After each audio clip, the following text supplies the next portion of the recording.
Hello again, everybody, and welcome to After Port. I am your host, Jason Cercone, and I am joined today by the road warrior himself, Mr. Nate Kresge, is back with me here on After Port. What's going on, Nate? Nothing much, man. It's happy to join you again. It's been a little while, but I'm glad we're able to meet up and do this again. Yeah, for all of our loyal viewers of After Port, we're about 3 or 4 weeks late in dropping this episode because Nate and his crew of camera wizards have been on the road taking some fantastic footage all over the place. Nate, give us an update on your travels and where you guys have been over the past few weeks. Yeah, we spent I don't know how many weeks on the road, but I think we hit the road sometime in June and been back a couple weekends here and there. But crisscrossing the state for different projects and capturing a lot of footage for Port and PA. So um, I hesitate giving too many teasers of what's ahead just because we never know what episode it might land in, and especially in this world of COVID, things things change constantly. So, but we got a lot of great content coming. We have episode 8 here in the works. That's almost done. So if you haven't subscribed yet, make sure you subscribe to our YouTube channel, and you'll know when that comes out. But yeah, just meeting a lot more great people and trying to figure out how this all works out with.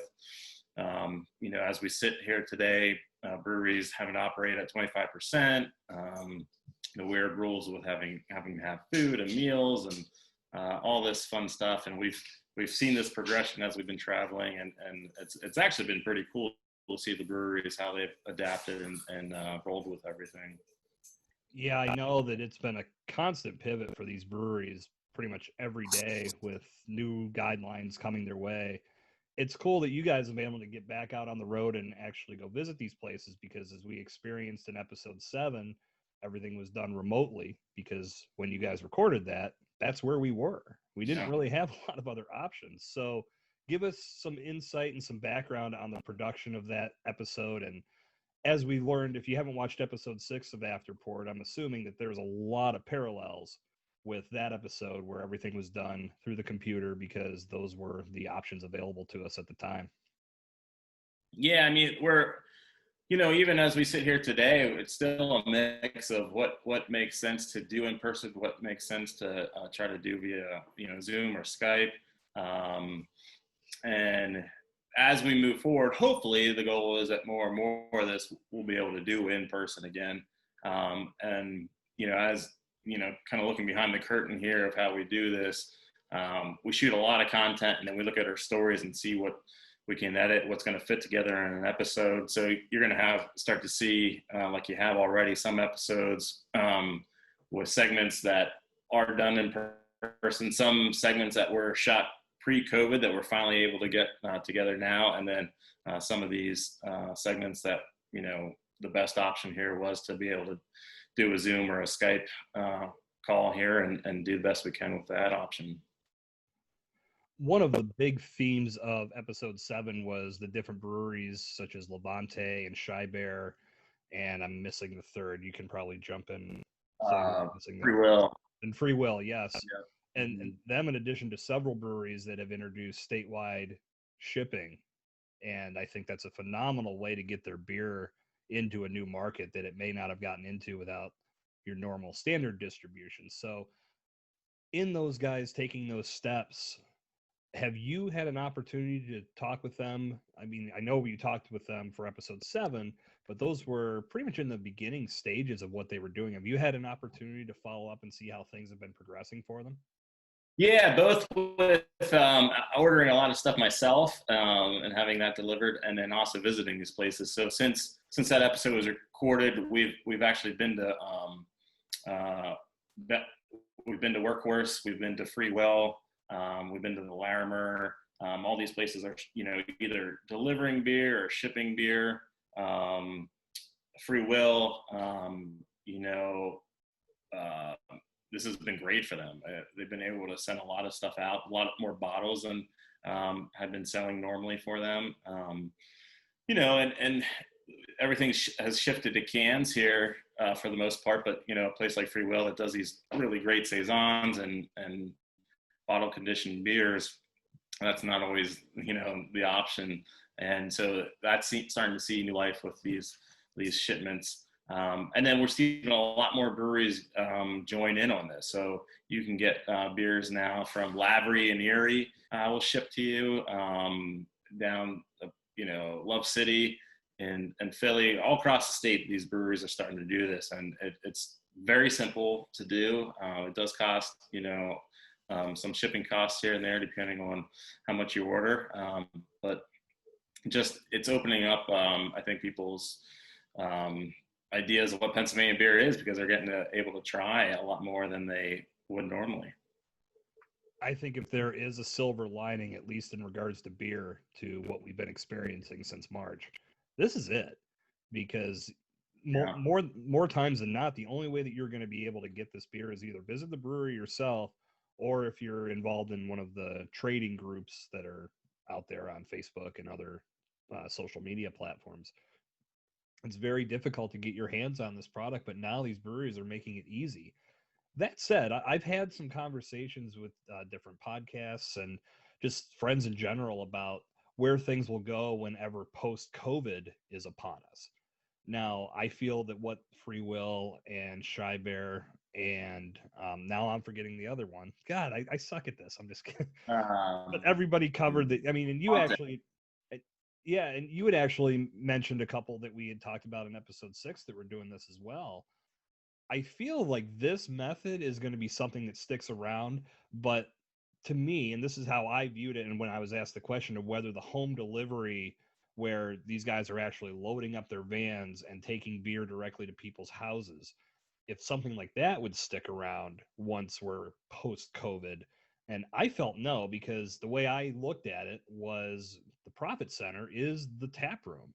And the idea is to get folks to come in and enjoy beer and enjoy a good experience and check out the merchandise. And it's hard to do that when you're just bringing beer to someone's home. So, in order to continue to do that, you'd have to create a whole new infrastructure that would allow it.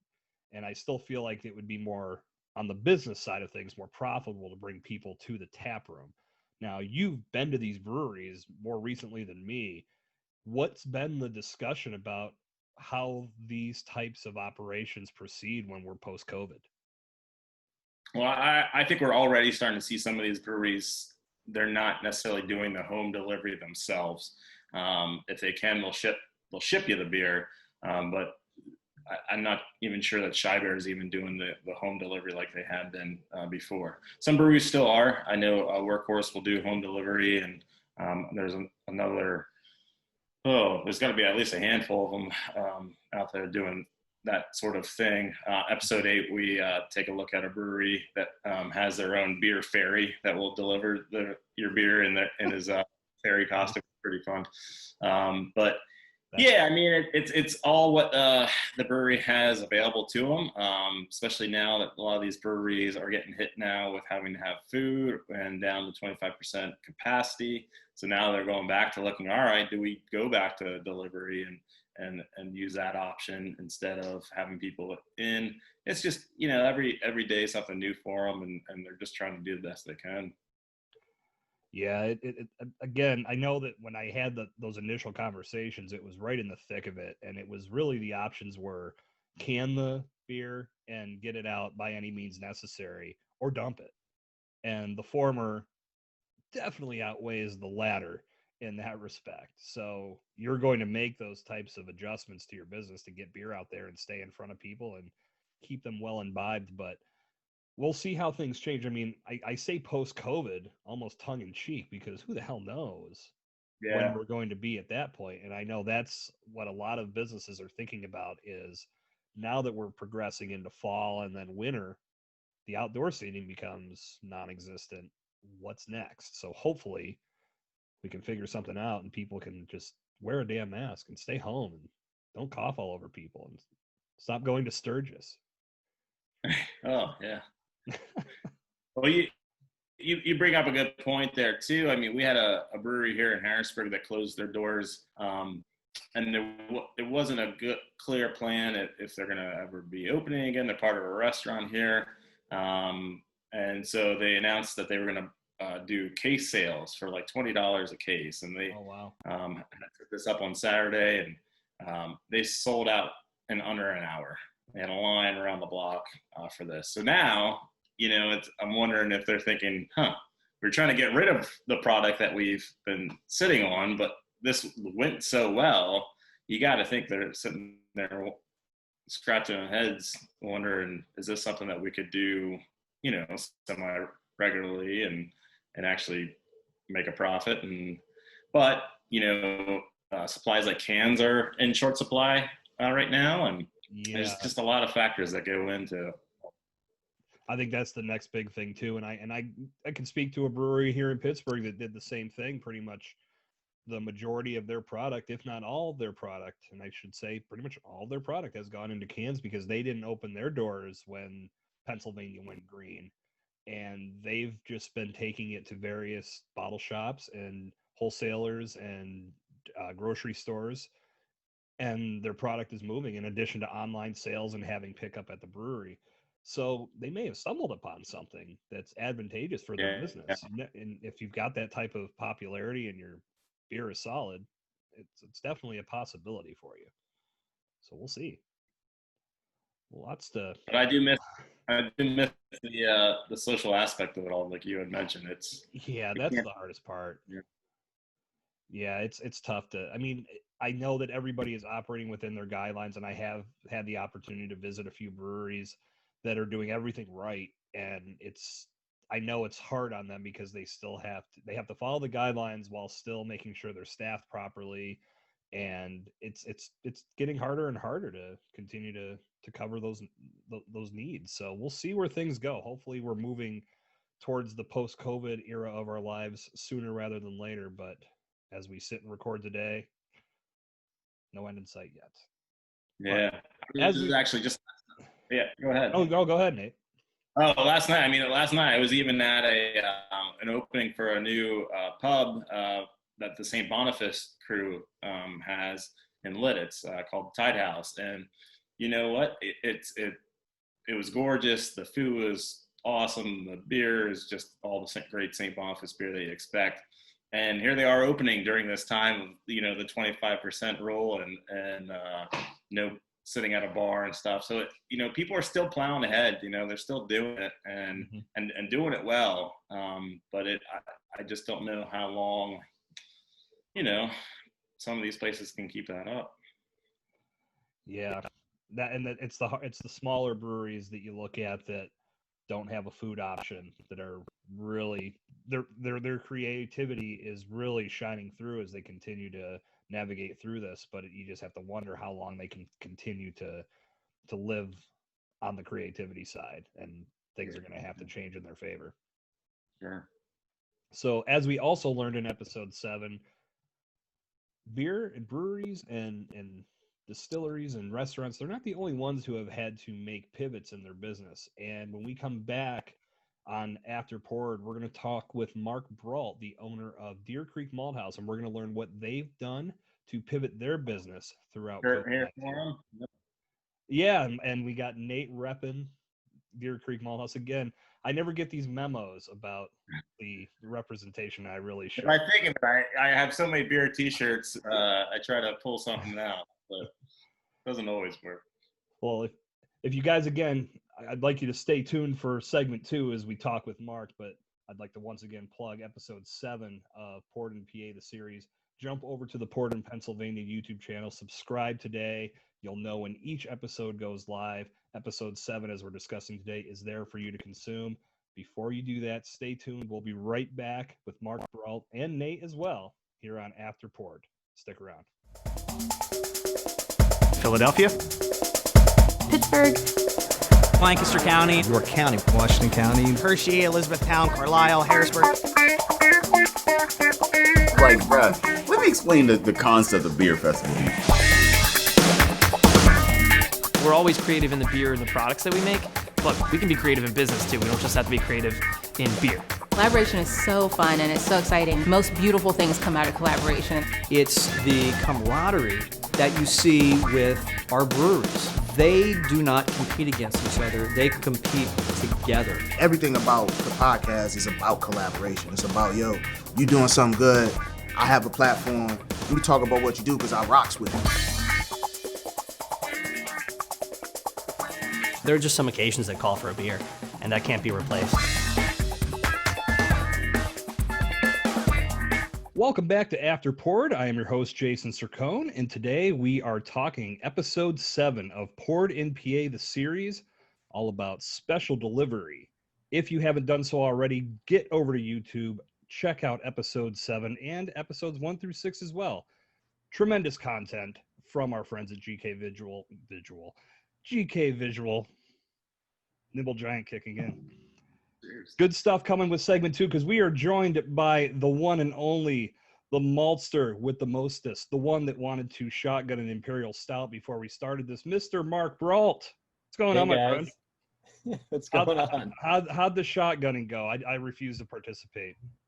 I got carried away with work, and we'll have to do a extra segment later, I guess. Yeah, that's not necessarily something we need to record, but maybe we should. Good content is always accepted by our audience, I'm sure. So again, episode 7 talked a lot about the different pivots and different adaptations that businesses across the Commonwealth of Pennsylvania have had to make throughout COVID-19. Deer Creek Malt House is no exception to that. So Mark, give us an idea of what has been going on. Again, we learned a lot from your conversation with Sarah, but how have those new adaptations progressed since you had that conversation with Sarah when these guys were putting the episode together? Yeah, we definitely had to change our business a little bit, mostly because of a lot of the challenges that our customers were facing. Restaurants were closed for a period of time. And breweries and distilleries also with restrictions, especially those that had tasting rooms and restaurants. So we were affected by not selling as many ingredients as we typically do to that customer base, and also realized there were a lot of people that were having a hard time getting access to food and ingredients that we have quite a bit of, grain, flour, and tried to do our best to just sell direct to consumer and start to build a consumer brand, which we haven't really done so much. We've been selling wholesale for basically the whole time we've been in business. So yeah, a lot of changes. I know you guys do a lot with farmers markets. With all the new statewide restrictions, what have you experienced doing these farmers markets this past summer? A lot. I mean, the farmers markets really were kind of leaders in trying to figure out how to cater to grocery shopping. And most were already open air, so it was a little safer environment than crowded, closed-in grocery stores. But contactless payments, social distancing, controlling queues, a lot of the stuff that every retailer was doing, the markets were also trying to adapt to. The challenge was a lot of the producers and people that were bringing their products to market didn't have a lot of the infrastructure set up to take electronic payments even. So there definitely has been quite a bit of changes happening on the farmers markets, and that's a lot of where we've been selling our products direct to consumer, just trying to reach people that are already trying to shop local. So with the adaptation of your online store, have you had more people setting things up to be picked up at farmers markets, or are you doing a lot of shipping direct to folks' homes? Yeah, first back when we talked to Sarah, I mean, we were doing a lot of pre-order pickup, a lot of shipments. That has slowed down, and I think it's a reflection of the shopping habits of most people wanting to get out and go into the market, and walk-up sales have been the majority of what we've been doing lately in a controlled retail environment. Yeah. Mark, what's been popular with your customers? Grain and flour early on. People had a hard time getting commodity flour to bake at home, so we were trying to package small bags of flour just so people could bake at home, and then took it a step further and made some baking mixes: pancake, waffle, pizza, bread. I think still one of the most popular items we sell is granola. Really unique. Because it isn't quite as sweet as a lot of other granolas out there. It's sweetened with Yeah, I malt think I syrup. had it like when I got it. It was great. Yeah. Nice. Yeah, so that's definitely been a big popular one. And we're trying to make it into a bar actually too, so that a little different, kind of take it with you and have a snack anywhere you go. So that's definitely been a popular one. I eat a granola bar a day, so when those become bars, let me know, please. Nice. Yeah, we're working on it. I'll be the first online customer for that. So, well, what about on a personal level? What have you been enjoying at your house with all of the new consumer goods? Oh man, well, a lot of changes in our house. We had a baby in the thick of it in Yeah, April. congratulations on that. It's awesome. Thank you. That's been keeping us busy, just into the new norm of uh, taking care of another human. But pizza, I guess, is probably the big thing. Every Friday we do Pizza Friday, and I've been experimenting with different styles and different cookware, and from pan to thin crust, and so that's been fun Friday tradition that I've enjoyed trying to perfect different styles of pizza. So I didn't realize you guys, and maybe I'm slow to the game here, that you guys had beer for sale too. Do you want to talk a little bit about that and the offerings that you have there? yeah, I mean, not something we advertise a ton. I mean, we're a malt house, we're an ingredient company. We supply a lot of breweries, but we got a brewing license a few years back as a way to try and collaborate more with our customers, and it actually was really helpful during this period of time because we could sell some of our own beer, which we're doing very limitedly through most of the farmers markets. But yeah, it's been helpful. Just released What a. Sorry, go ahead. what I had, it was excellent. I got a couple of them, and the table beers, they're great. Oh, cool. Yeah, those are the mixed fermented saisons. We made a few different things in bottles a while back, and been releasing those into the wild. So that's going to be the next pivot for Deer Creek, a full-on brewery. I don't know about that. Come on, you have some time to spare. Yeah, right.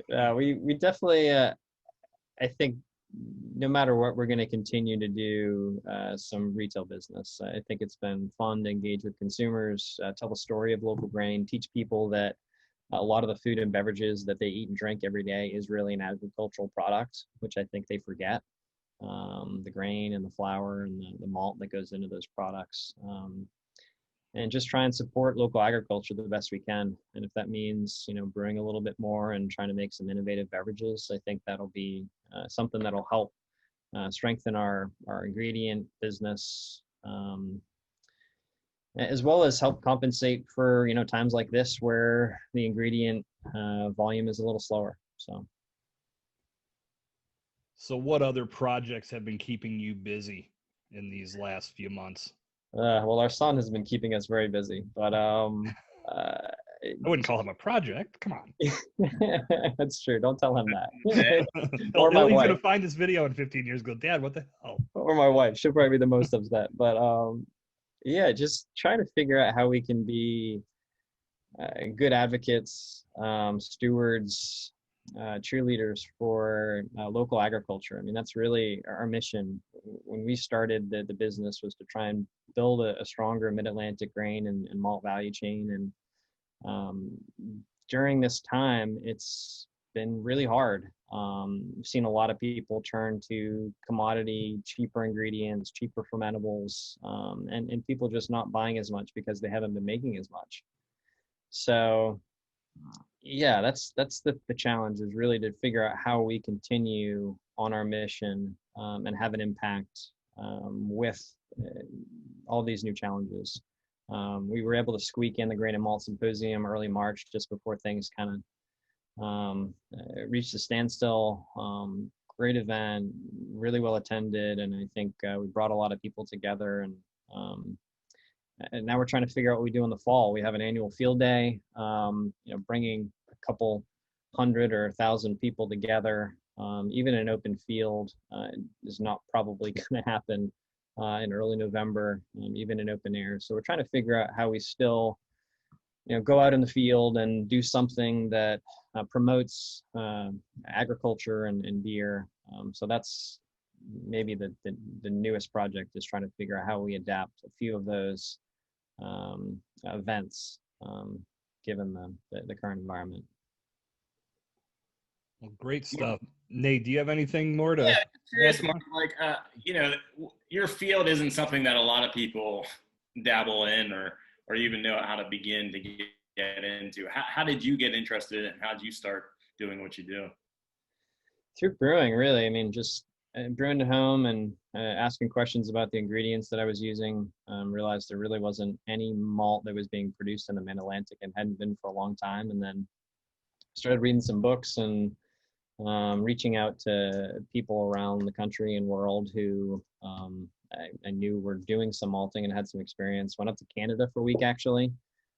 Studied with the Canadian Malting Barley Technical Center for about a week, and then just started making stuff on a small scale and learning by doing. Yeah. A couple bad batches in my basement really early on.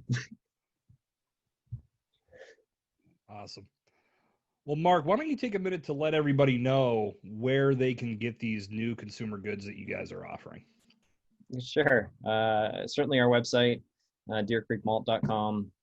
We've got grain, flour, malt for brewing and baking at home, as well as some consumer goods, some baking mixes, granola, and some beverages, some beer. And we'll ship, or people can come pick them up locally at the malt house or farmers markets in the area.